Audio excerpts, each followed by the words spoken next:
Hello ನಮಸ್ಕಾರ ಎಲ್ಲರಿಗೂ. ಇವತ್ತಿನ ವಿಡಿಯೋದಲ್ಲಿ ವಿಲೇಜ್ ಅಡ್ಮಿನಿಸ್ಟ್ರೇಟಿವ್ ಆಫೀಸರ್ ಹುದ್ದೆಗಳಿಗೆ ಸಂಬಂಧಪಟ್ಟಂತೆ ಪೇಪರ್ 2 ಸ್ಟ್ಯಾಟಿಸ್ಟಿಕ್ಸ್ 25 ಮಾರ್ಕ್ಸ್ ಬರುತ್ತಲ್ವ. ಸೊ ಈ ಕ್ಲಾಸಸ್ನ ಸ್ಟಾರ್ಟ್ ಮಾಡ್ತೀನಿ ಅಂತ ಹೇಳಿದ್ದೆ. ನಿನ್ನೆಯಿಂದನೇ ಮಾಡಬೇಕಿತ್ತು, ಬಟ್ ಆಗಿಲ್ಲ. ಇವತ್ತಿಂದ ಕ್ಲಾಸ್ನ ಸ್ಟಾರ್ಟ್ ಮಾಡ್ತಿದ್ದೀನಿ. ಸೊ ಸ್ಟ್ಯಾಟಿಸ್ಟಿಕ್ಸ್ ಈ ಟಾಪಿಕ್ಸ್ ಹೋಗೋದಕ್ಕಿಂತ ಮುಂಚೆ ವಿಲೇಜ್ ಅಕೌಂಟೆಂಟ್ ಬಗ್ಗೆ ಒಂದು ಸ್ವಲ್ಪ ಮಾಹಿತಿಯನ್ನು ತಿಳ್ಕೊಂಡು ನೆಕ್ಸ್ಟ್ ಈ ಟಾಪಿಕ್ನ ಮಾಡ್ತಾ ಹೋಗ್ತೀನಿ. ಈಗ 1964 ಭೂ ಕಂದಾಯ ಅಧಿನಿಯಮದ ಅಡಿಯಲ್ಲಿ ಸೆಕ್ಷನ್ 17 ಸಬ್ಸೆಕ್ಷನ್ 1ರಲ್ಲಿ ವಿಲೇಜ್ ಅಕೌಂಟೆಂಟ್ನ ಅಪಾಯಿಂಟ್ ಮಾಡ್ತಾರೆ. ಸೊ ಅವರ ರೋಲ್ಸ್ ಆ್ಯಂಡ್ ರೆಸ್ಪಾನ್ಸಿಬಿಲಿಟೀಸ್ ಏನೆಲ್ಲ ಇರುತ್ತೆ ಅಂತಂದರೆ, ಎಲ್ಲ ವಿಧವಾದ ಸರ್ಕಾರಿ ಭಾರ ವಸೂಲಿ ಮಾಡುವುದಾಗಿರ್ಬೋದು, ಭೂ ದಾಖಲೆಗಳಾದ ಪಹಣಿ ಆಗಿರ್ಬೋದು, ಮತ್ತು ಖಾತೆ ಬದಲಾವಣೆಗಳು. ಸೊ ಅದ್ರದ್ದನ್ನೆಲ್ಲ ಎಂಟ್ರಿ ಮಾಡಬೇಕಾಗುತ್ತೆ. ಅದಾದ ನಂತರ ಖಾತೆದಾರರೇನಾದರೂ ಮರಣ ಹೊಂದಿದಾಗ, ಜಮೀನು ವಿಭಾಗ ಮಾರಾಟ ಮಾಡಿದಾಗ, ಮುಟೇಷನ್ ಅದೇನು ಬರುತ್ತೆ, ಸೊ ಅದನ್ನೆಲ್ಲ ನಿರ್ವಹಣೆ ಮಾಡಬೇಕಾಗತ್ತೆ. ಜನನ ಅಥವಾ ಮರಣ, ಡೆತ್ತು ಅಥವಾ ಬರ್ತು ಆ ದಾಖಲೆಗಳನ್ನೆಲ್ಲ ಅವರು ರಿಜಿಸ್ಟರ್ ಮಾಡಬೇಕಾಗತ್ತೆ.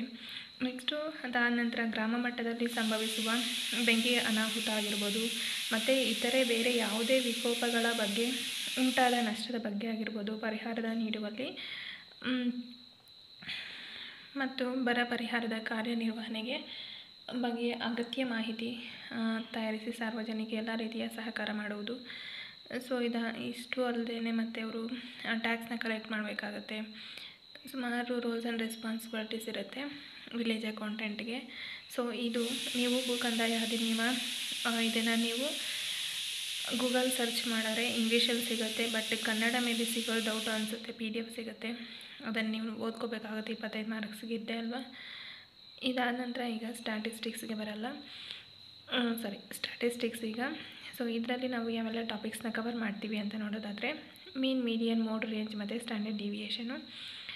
ಇದರಲ್ಲಿ ಈಗೇನು ಸ್ಟೇಜಸ್ ಆಫ್ ಸ್ಟ್ಯಾಟಿಸ್ಟಿಕ್ಸ್ ಇದೆ, ಕಲೆಕ್ಷನ್ ಆಫ್ ಡೇಟಾ ಅಂತ ಅಲ್ವಾ. ಸೊ ಒಬ್ಬ ವಿಲೇಜ್ ಅಕೌಂಟೆಂಟ್ ಇದ್ದಾರೆ ಅಂತಂದರೆ ಅವರು ಈಗ ನಾನು ಏನೆಲ್ಲ ಮಾಹಿತಿ ರೋಲ್ಸ್ ಆ್ಯಂಡ್ ರೆಸ್ಪಾನ್ಸಿಬಿಲಿಟೀಸ್ನ ಹೇಳಿದೆ ವಿಲೇಜ್ ಅಕೌಂಟೆಂಟು, ಸೊ ಅದರದ್ದೆಲ್ಲ ಮಾಹಿತಿಯನ್ನು ಅವರು ಕಲೆಕ್ಟ್ ಮಾಡಬೇಕಾಗಿರುತ್ತೆ. ಅದನ್ನು ಒಂದು ರಿಜಿಸ್ಟರ್ ಬುಕ್ಕಲ್ಲಿ ಮೇಂಟೈನ್ ಮಾಡಬೇಕಾಗುತ್ತೆ, ಒಂದು ಕಡೆ ಒಟ್ಟುಗೂಡಿಸ್ಬೇಕಾಗತ್ತೆ, ಆರ್ಗನೈಸ್ ಮಾಡಬೇಕಾಗತ್ತೆ. ಅದಾದ ನಂತರ ಪ್ರೆಸೆಂಟೇಷನ್ ಮಾಡಬೇಕಾಗತ್ತೆ. ಯಾರಿಗೆ ಪ್ರೆಸೆಂಟೇಷನ್ ಮಾಡಬೇಕಾಗುತ್ತೆ ಅಂತಂದರೆ, ವಿಲೇಜ್ ಅಕೌಂಟೆಂಟ್ ಅವರಿಗಿಂತ ವಿಲೇಜ್ ಅಕೌಂಟೆಂಟ್ಗಿಂತ ಹೈಯರ್ ಅಥಾರಿಟಿ ಆಫೀಸರ್ ಯಾರು ಇರ್ತಾರೋ, ಸೊ ಅವ್ರಿಗೆ ಅವರು ಪ್ರೆಸೆಂಟೇಷನ್ ಮಾಡಬೇಕಾಗತ್ತೆ, ಎಕ್ಸ್ಪ್ಲೇನ್ ಮಾಡಬೇಕಾಗತ್ತೆ, ಅದರ ಬಗ್ಗೆ ಎಲ್ಲ ಮಾಹಿತಿ ಕೊಡಬೇಕಾಗತ್ತೆ ಅವರು. ಅದಾದ ನಂತರ ಅನಾಲಿಸಿಸ್ ಮಾಡಬೇಕಾಗತ್ತೆ.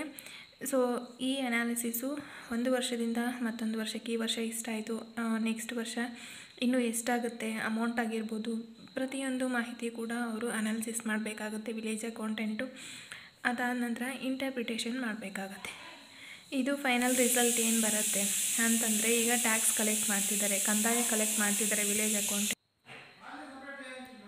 ಹೈಯರ್ ಅಥಾರಿಟಿ ಅವ್ರ ಜೊತೆ ಡಿಸ್ಕಷನ್ನು ಅನಾಲಿಸಿಸ್ ಎಲ್ಲ ಮಾಡಿದ್ದಾದಮೇಲೆ ಮತ್ತೆ ಇಂಟರ್ಪ್ರಿಟೇಷನ್ ಮಾಡಬೇಕಾಗುತ್ತೆ. ಇದು ಕಂಪ್ಯಾರಿಸನ್ ಮಾಡೋದು ಒಂದು ವರ್ಷದಿಂದ ಮತ್ತೊಂದು ವರ್ಷಕ್ಕೆ ಫೈನಲ್ ರಿಸಲ್ಟ್ ಏನು ಬರುತ್ತೋ, ಸೊ ಅದರ ಬೇಸಿಸ್ ಮೇಲೆ ಅವರು ಇಂಟರ್ಪ್ರಿಟೇಷನ್ ಮಾಡ್ತಾರೆ. ಇದಾದ ನಂತರ ಈಗ ನಾವು ಪ್ರಾಬ್ಲಮ್ಸ್ನ ಸ್ಟಾರ್ಟ್ ಮಾಡೋಣ. ಸೊ ಇಷ್ಟು ಸಾಕು ಅಂದ್ಕೊಳ್ತೀನಿ ಥಿಯರಿ. ನಿಮ್ಗೆ ಇನ್ನೂ ಬೇಕು ಅಂತಂದರೆ ಕಾಮೆಂಟ್ ಸೆಕ್ಷನಲ್ಲಿ ತಿಳಿಸಿ, ಮತ್ತು ನಾನು ಅದ್ರ ಬಗ್ಗೆ ಇನ್ಫಾರ್ಮೇಷನ್ನ ಕೊಡ್ತೀನಿ.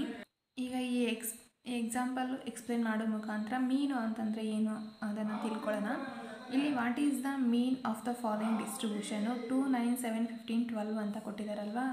ಸೊ ಇದರಲ್ಲಿ ಮೀನ್ನ ಹೆಂಗೆ ಕ್ಯಾಲ್ಕುಲೇಷನ್ ಮಾಡ್ತೀವಿ ಅಂತ ನೋಡೋದಾದರೆ, ನಾವು ಸಿಂಪಲ್ಲಾಗಿ ಮೀನು ಅಂತಂದರೆ ಆವ್ರೇಜು ಅಂತ ಕರಿಬೋದು ಅಲ್ವಾ.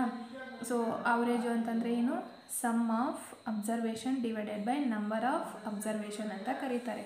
ಸೊ ಮೀನು ಅಂತಂದರೆ ನಾವು ಆವ್ರೇಜ್ ಅಂತ ಕರಿಬೋದು. ಈ ಆವ್ರೇಜು ಅಂತಂದರೆ ಸಮ್ ಆಫ್ ಅಬ್ಸರ್ವೇಷನ್ ಅಂತಂದರೆ ಇದನ್ನೆಲ್ಲ ಇಲ್ಲಿ ಸಮ್ ಆಫ್ ಅಬ್ಸರ್ವೇಷನ್ಸು ಬರಿಬೇಕಲ್ವಾ. ಆವ್ರೇಜು ಅಂತಂದರೆ sum of observation divided by number of ಅಬ್ಸರ್ವೇಷನ್ನು ನಂಬರ್ ಆಫ್ ಅಬ್ಸರ್ವೇಷನ್ಸ್. ಸೇಮ್ ಇದನ್ನೇ ನಾವು ಮೀನು ಅಂತ ಕೂಡ ಕ್ಯಾಲ್ಕುಲೇಟ್ ಮಾಡ್ಕೋಬೋದು. ಈಗ ಸಮ್ ಆಫ್ ಅಬ್ಸರ್ವೇಷನ್ಸು ಅಂತಂದರೆ ಇದನ್ನೆಲ್ಲ ನಾವು ಪ್ಲಸ್ ಮಾಡ್ಕೊತಾ ಹೋಗಬೇಕು. ಎಷ್ಟು ನಂಬರ್ಸ್ ಕೊಟ್ಟಿದ್ದಾರೋ ಇಷ್ಟು ನಂಬರ್ಸ್ನ ನಾವು ಆ್ಯಡ್ ಮಾಡ್ಕೊತಾ ಹೋದರೆ ಸಮ್ ಆಫ್ ಅಬ್ಸರ್ವೇಷನ್ ಬರುತ್ತೆ. ಈ ಟೋಟಲ್ ನಾವು ಮಾಡಿದ್ರೆ ಎಷ್ಟು ಬರುತ್ತೆ? 12, 15, 7, 9 ಟೋಟಲ್ ಮಾಡಿದ್ರೆ ನಮಗೆ 45 ಬರುತ್ತೆ.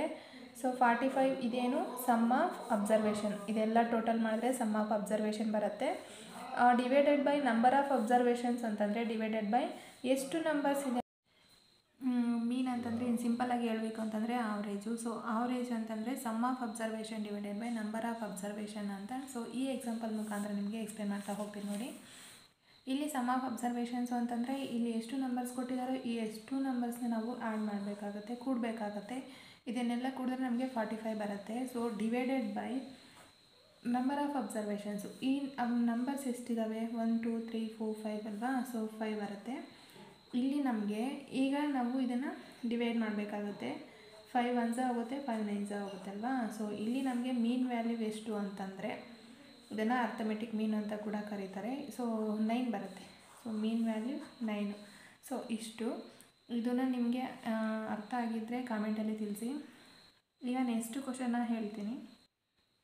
ಈಗ ಈ ಕ್ವಶನ್ ನೋಡೋದಾದರೆ ಇದಕ್ಕೂ same. What is the mean value of the following distribution ಅಂತ. ಇಲ್ಲಿ ನಮಗೆ ಫಾರ್ಮುಲಾ ಏನು ಅಂತಂದರೆ sum of observation divided by number of observation ಅಲ್ವಾ ಮೀನ್ ಫಾರ್ಮುಲಾ. ಸೊ ಇಲ್ಲಿ ನಾವು ಇದನ್ನೆಲ್ಲ ಪ್ಲಸ್ ಮಾಡ್ಕೊತಾ ಹೋಗಬೇಕು, ಆ್ಯಡ್ ಮಾಡಬೇಕು. 8 + 0 + 5 + 3 + 2 + 9 + 1 + 5 + 4 + 7 + 2 + 5. ಸೊ ಇದನ್ನೆಲ್ಲ ಆ್ಯಡ್ ಮಾಡ್ಕೊತಾ ಹೋದರೆ ಇದು ನಮಗೆ ಟೋಟಲ್ ಬರೋದು 51 ಬರುತ್ತೆ. 51 divided by number of observations ಎಷ್ಟಿದ್ದಾವೆ? 1 2 3 4 5 6 7 8 9 10 11 12 ಇದ್ದಾವೆ ಅಲ್ವಾ? ಸೊ 12 ನಂಬರ್ಸ್ ಇದ್ದಾವೆ. ಸೊ 12. ಈಗ 12 1s 12 4.25 ಇದು ಡಿವೈಡ್ ಆಗುತ್ತೆ. ಸೊ ನಮಗೆ ಇಲ್ಲಿ ಮೀನ್ ವ್ಯಾಲ್ಯೂ ಎಷ್ಟು ಬರುತ್ತೆ ಅಂತಂದರೆ 4.25.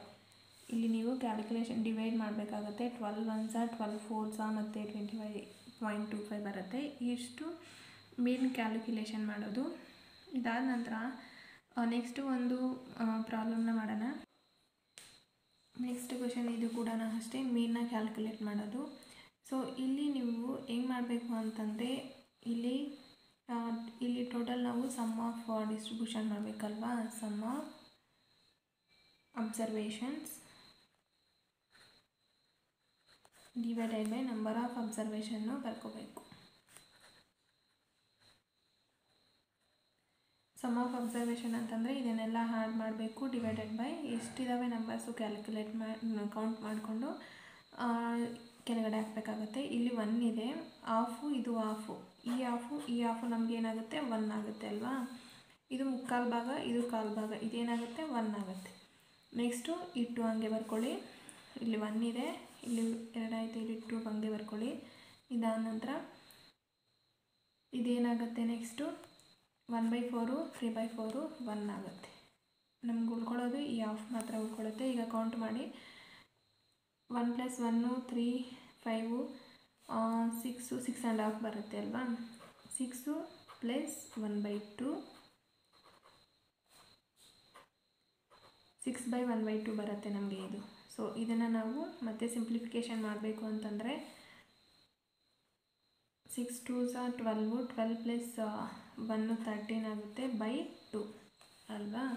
ಸೊ ಈಗ ನಾವು ಮತ್ತೆ ಈಗ ಸಮ್ ಆಫ್ ಅಬ್ಸರ್ವೇಷನ್ಸ್ ಎಷ್ಟು ಬಂತು? 13/2 ಆಯಿತು. ಈಗ ನಂಬರ್ ಆಫ್ ಅಬ್ಸರ್ವೇಷನ್ ಬರ್ಕೋಬೇಕು. ನಂಬರ್ ಆಫ್ ಅಬ್ಸರ್ವೇಷನ್ಸ್ ಎಷ್ಟಿದ್ದಾವೆ? 1 2 3 4 5 6 7 8 9 ಇದ್ದಾವೆ. 9 ಆಯಿತು. ಈಗ ನಾವು ಇಲ್ಲಿ ಫೈನಲ್ ಬರಬೇಕು ಅಂತಂದರೆ 30 ಡಿವೈಡೆಡ್ ಬೈ 9 2s 18. ಸೊ ಇಷ್ಟು ನಿಮಗೆ ಆನ್ಸರ್ ಬರುತ್ತೆ. ಇದು 13/18.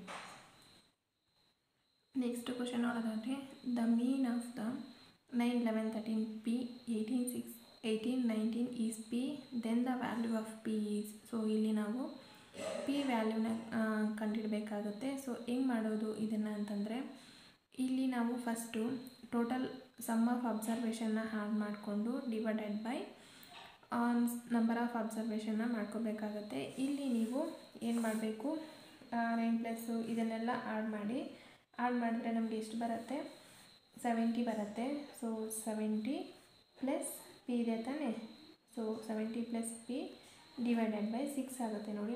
ನಂಬರ್ ಆಫ್ ಅಬ್ಸರ್ವೇಷನ್ಸು 1 2 3 4 5 6 ಅಲ್ವಾ. ಸೊ 6 ಬರ್ಕೋಬೇಕಾಗತ್ತೆ. 6 ಬರ್ಕೊಂಡಿದ್ದಾದಮೇಲೆ ಈಗ ನಾವು ಈ ಪಿ ಸಮ್ ಆಫ್ ಅಬ್ಸರ್ವೇಷನ್ ಇದನ್ನೆಲ್ಲ ಹಾಳು ಮಾಡ್ಕೊಂಡ್ರೆ 70 ಬರುತ್ತೆ, ಪ್ಲಸ್ ಈ ಪಿ ವ್ಯಾಲ್ಯೂ ಹಂಗೆ ಬರ್ಕೋಬೇಕಾಗುತ್ತೆ. ನೆಕ್ಸ್ಟು ನಂಬರ್ ಆಫ್ ಅಬ್ಸರ್ವೇಷನ್ಸ್ ಎಷ್ಟಿದ್ದಾವೆ ಅಂತಂದರೆ 6 ಇದ್ದಾವೆ. ಸೊ 6 ಬರ್ಕೊಂಡಿದ್ದೀವಿ equals then the value of ಪಿನ ಕಂಡುಹಿಡಬೇಕಾಗಿರೋದ್ರಿಂದ ಪಿನ ಇಲ್ಲಿ ಲಾಸ್ಟಲ್ಲಿ ಹಾಕ್ಕೊಂಡಿದ್ದೀವಿ.